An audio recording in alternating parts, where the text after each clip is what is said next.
Naam, karibu tena katika Mdope Ujuzi channel ambayo inakupa updates kibao. Leo hii nimekusogezea kuhusiana na kufunguliwa kwa dirisha la maombi ya mkopo kwa ajili ya watu wa elimu ya juu. Sasa dirisha hili limeweza kufunguliwa kuanzia tarehe 19 Juni mpaka tarehe 31 mwezi wa 8 au Agosti 2026.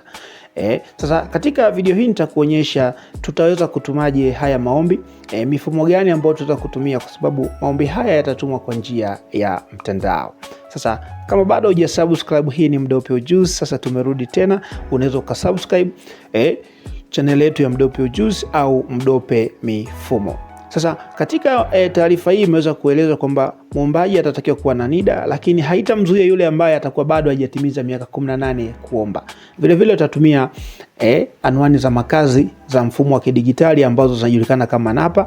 Mimi Mdope Ujuzi nitakuonyesha kila hatua kuanzia mwanzo mpaka mwisho. Na kubwa zaidi wanasema kwamba waombaji waweze kutuma maombi mapema iwezekanavyo. Usisubiri mpaka muda wa deadline itakapofika baada hizi siku almost 73 zilizofunguliwa kuanzia 19 June mpaka 31 Agosti. Sasa tunatumaje maombi kwa njia ya mtandao? Sasa mfumo wa kwanza ni wa OLAS au mfumo wenyewe wa HESLB, ambapo wenyewe ukifungua unakuwa na hizo option ambazo unaweza kutana na loan applicant, ambao wewe muombaji wa mara ya kwanza kabisa unaweza ukaapply kama ni scholarship na kadhalika. Sasa ukibofya hapo kama ni mara ya kwanza utabidi ujisajili, lakini huu upande ambao unaitwa loan beneficial, wale ambao tayari waliweza kuisha kujisajili au tayari ni wanufaika wa chuo. Sasa kama ni mara ya kwanza, ukibofya hapo register kama ni NECTA, utapress apply. Jambo la kwanza kabisa utachagua kama ni S, namba yako inaanzia, na utaandika namba yako ya shule. Ukiandika tu namba ya shule itakuja hapo. For example hapa 0427 ni Makambako, lakini 028 hiyo ni Mpechi. Sasa utaandika namba yako ya shule. Kwa nini nakuja hivi? Ili uweze kujihakikishia taarifa kamili.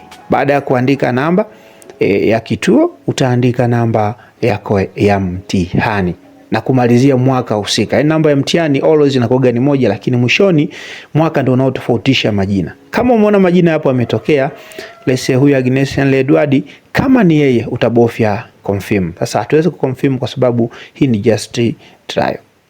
Lakini wale wa Samia scholarship, hawa ni lazima wawe na kigezo cha ufaulu mkubwa, pia masomo ya science. Utachagua kituo kama kawaida, itakuja jina, utaandika namba pale na utaandika mwaka ambao ameweza kumaliza au wewe muombaji umeweza kumaliza. Kwa hiyo ukiandika tu na jina lako likija, itakwambia eligibility check failed. Kwa hiyo kama una kigezo mapema kabisa itakubali. Lakini kama huna kigezo, either ufaulu mdogo au ukusoma hayo masomo ambayo yanatakiwa, kama ambavyo muongozo nitakuambatishia hapo chini, utaweza kutizama. Umeona, itakukatalia na kuambia kwamba hauna vigezo vya kuweza kuomba. Kwa hizo ni hatua za kwanza, na ukishafanikiwa hatua hizi za mwanzo ukabofya confirm, hatua inayofuata utapokea control number ambayo utaiweza kuijaza hapo katika huo mfumo.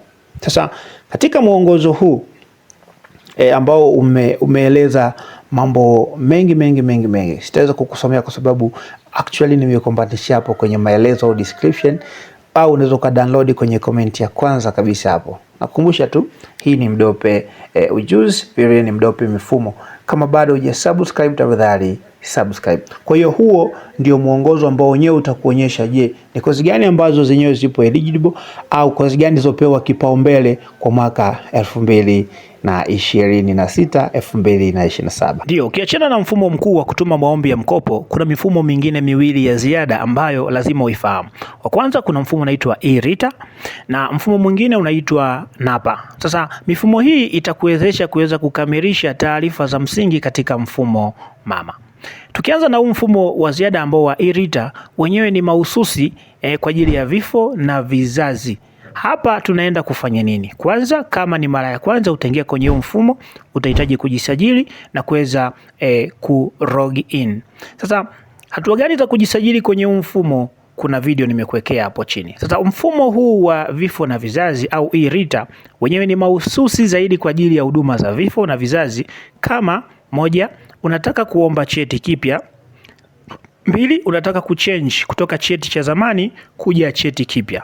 Alafu 3, unataka kufanya verification. Sasa tunaomba cheti kipya kama hatujawahi kuwa na cheti kabisa. Tuna change from old to new kama cheti chetu ni kimeandikwa kwa typewriter, hakisomi kwenye mifumo. Alafu tuna verify cheti kwa ajili ya kutuma maombi. Naam, katika mfumo wa NAPA hapa ni mahususi zaidi kwa ajili ya kuomba barua ya utambulisho. Yaani sasa hivi mambo kidigitali. Kwa hiyo barua ya utambulisho hutaenda ofisini na kwa kuandikia mtendaji, bali utaingia katika mfumo wa NAPA, either utatumia browser au utatumia mobile application. Namna gani ya kufanya hivyo na yenyewe hii nimekuambatishia hapo video. Lakini maelezo mafupi sana. Kama bado ukiingia kuweka namba ya simu kama unataka barua ikakwambia hakuna taarifa iliyopatikana ya anwani, hakikisha unafika kwanza kwa mtendaji wa mtaa wako au kijiji aweze kukuandikisha kwenye mfumo kwa taarifa zako. Baada ya hapo utaweza kuendelea. Maelezo haya ni mafupi sana, lakini usisite, kama kuna sehemu nimekuacha, kumbuka kuachia comment, ukauliza, piga simu, na kama ukihitaji huduma hizi na kukumbusha pia tunaweza kukufanyia kwa uaminifu mkubwa na utalipia baada ya kazi yako kukamilika. Shout out, hii ni Mdope Ujuzi. Usisite kuangalia video zetu zinazofuata kwani mambo mazuri yanaendelea. Bye bye kwa wakati huu, until next time.